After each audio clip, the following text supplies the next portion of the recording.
विठ्ठलाच्या दर्शनासाठी औरंगाबादहून पंढरपूरला गेलेला 18 वर्षीय तरुणाचा चंद्रभागा नदीत बुडून दुर्दैवी मृत्यू झाला. एक मित्र वाचला, पण दर्पण कोलतेचा मृतदेह 8 तासांनी मिळाला. हे हादरवून टाकणारी वास्तवे जाणून घ्या. जळगाव जिल्ह्यातील नावी गावातील 18 वर्षीय दर्पण कोलते आपल्या 5 मित्रांसोबत औरंगाबादहून पंढरपूर येथे विठ्ठलाचे दर्शन घेण्यासाठी गेला होता. शिक्षणासाठी औरंगाबादला असलेले हे मित्र 3 दिवसाच्या सुट्टीमध्ये पंढरपूर येथे पोहोचले.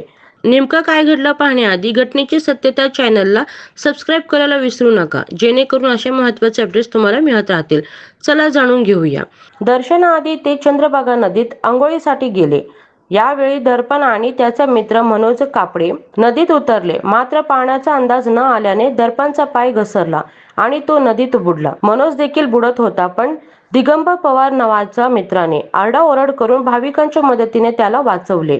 दर्पण कोलतेचा मृतदेह मात्र 8 तासांनंतर बाहेर काढण्यात आला. सोमवारी सकाळी मृतदेह नावी गावात आणून अंत्यसंस्कार करण्यात आले. दर्पण हा अत्यंत गरीब कुटुंबातील विद्यार्थी होता. त्याचे आई वडील मजुरी करून शिक्षणाचा खर्च भागवत होते. लहान भाऊ नुकताच 10वीची परीक्षा देऊन मोकळा झाला होता.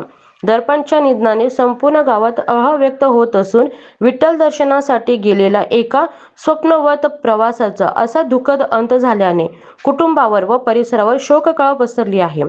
युवकांनी नदीत उतरण्यापूर्वी खबरदारी घ्यावी का? अशा घटना टाळण्यासाठी उपाय काय असू शकतात? तुमचं मत कमेंटमध्ये नक्की कळवा.